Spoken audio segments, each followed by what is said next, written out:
며칠 전 톡에 기형아 낙태. 안 된다는 글이 올랐는데 댓글에 된다라는 말들이 있어 제 경험담을 올립니다.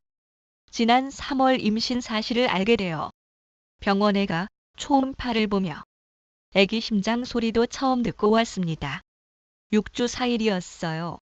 그렇게 시간이 흘러 병원 갈 때마다 이쁘게 너무 잘 크고 있는, 심장도 잘 뛰고 있는 아이였는데 16주쯤 아기 보러 병원 가기로 한날의 사정이 생겨 2일 일찍 다른 원장님께 초음파를 받았습니다. 성별을 알 수 있는 날이었어요. 아기 탯줄이 딱 가랑이 사이에 끼어 성별 확인이 힘들었네요. 아들이었어요. 그런데 초음파를 봐주시던 선생님이 그러시더라고요. 아기가 이상하대요. 담당 원장님께 다시 진료 받으셔야겠다고. 그렇게 2일 후 원래 진료날 있었던 일을 취소하고 병원을 갔어요. 초음파를 평소보다 짧게 본 것 같네요. 큰 대기업 병원으로 가보라며 소견서를 써주셔서 그 다음날 갔습니다. 아기 심장 소리도 들었고 처음으로 아기 얼굴을 봤습니다. 남편과 제 콧대가 둘 다 높아요. 초음파 봐주시는 선생님이 아기 코가 높네요. 엄마 아빠 닮았네요. 말씀하시고 소견서를 보며 아기 살펴볼게요 하시더라고요. 아기 방광이 너무 크고 콩팥이 없고 심장은 오른쪽에 있고 어깨부터 팔뚝까지는 뼈가 있는데 팔뚝부터 손목까지의 뼈가 2개여야 하는데 1개씩밖에 없다더군요. 아기 탯줄 옆에 혹도 있었고 손엔 관절이 없어 아기에 손이 매달려 있듯이 있대요. 아기가 그걸 감추고 싶었는지 한 손은 등 뒤로 한 손은 귀대로 숨겨서 손 찾는데 힘들었대요. 16주쯤이면 뼈며 장기며 형성이 다 될 쯤인데 그러고 그 병원의 진료 교수님을 뵀습니다. 가망이 없습니다. 태어나도 자가 호흡이 안 돼 살지 못할 겁니다. 죽을 아이입니다. 상태가 너무 안 좋아요. 마음의 준비하셔야 할 것 같네요. 한 달 후 검진 다시 받으러 오세요. 한 달 후면 20주. 그 자리에서 남편과 저 부모님 모두가 수술을 고려했습니다. 그런데 병원에서 수술 못 해드려요. 아기가 자연스레 뱃속에서 심장이 멎을 때까지 기다려야 돼요. 하는 겁니다. 제가 한 달 후에도 아기가 심장이 뛰면 어떻게 해야 하나요? 다시 물어서요. 근데 돌아오는 대답은 심장이 멎을 때까지 기다려야죠. 한 달이든 2달이든 수술은 못 해드려요. 태어나도 살지 못할 거란 말을 그 큰 대기업 병원 교수라는 사람의 입에서 나왔는데 왜 수술이 안 되는 걸까요? 혹시 저희 때문에 우리 아가가 아픈 건가요? 아니요, 두 분의 유전자가 정상이었어도 수정이 되는 과정에서 유전자 변이가 생기면 간혹 이런 경우가 있어요. 저 눈물 콧물 다 빼며 그 병원 로비에 앉아 울었습니다.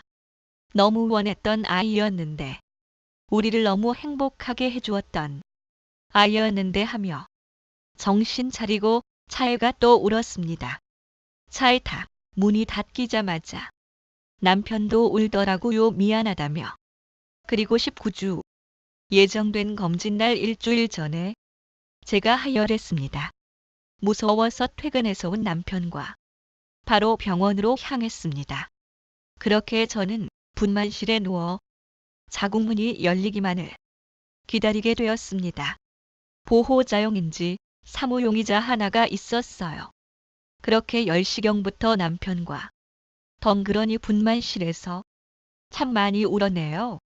12시부터 진통이 시작돼 아침 6시 자연분만 출산으로 아이를 낳았습니다. 병실은 조용했어요.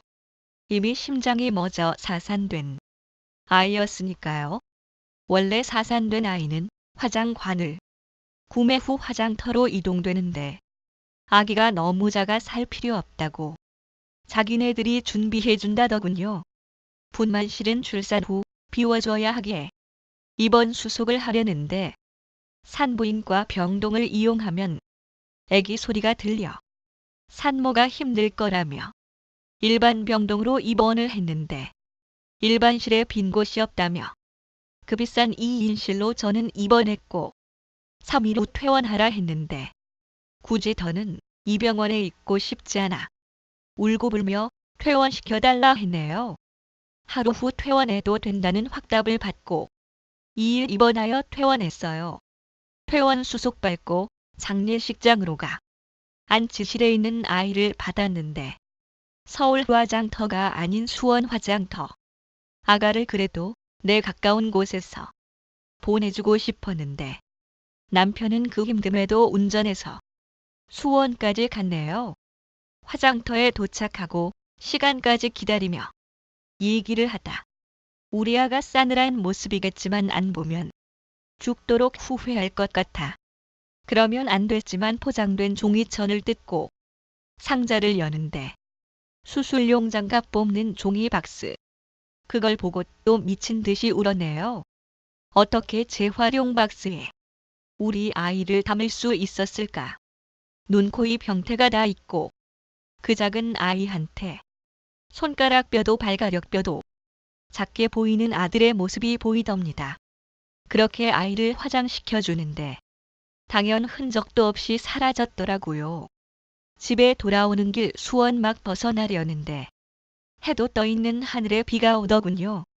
아가도 우는구나 하며 차에서 남편은 한 손은 핸들을, 한 손은 제 손을 잡고 함께 울었어요. 처참했고 처량했고 힘들었습니다. 그렇게 몇 날 며칠을 술만 먹으며 살았네요. 그게 어느덧 6월 말. 벌써 3달이 지났네요. 저희 부부는 그렇습니다. 죽는 그날까지 그 병원을 가지 않을 겁니다. 그 병원이 아가가 자연스레 사산될 걸 알고 기다리란 말을 했을 수도 있었습니다. 이해는 합니다. 하지만 용서할 수 없었습니다. 아가가 다시 건강해질 수 있을까?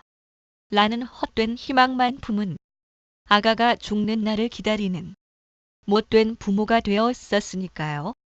기형아 낙태는 허용이 되어야 한다는 걸 참 새삼 느꼈습니다. 낙태가 어떻게 보면 살인이지 않습니까? 그땐 그 무서운 걸 어떻게라는 생각이 있었는데 겪고 보니 필요한 이들이 있을 거란 생각이 드네요. 제가 그중 한 명이었으니까요. 지금은 괜찮습니다. 우리 아이 하늘에서 웃고 있을 수 있을 테니까 차마 알아보는 사람이 있을까? 태명을 불러주지 못하네요. 이번 생엔 엄마와 아들의 연이 아니었나 보다 아가야. 다음 생엔 꼭 엄마 아빠가 다시 만나. 아가 널 다시 보는 날이 있기를. 엄마가 몸이 약했네.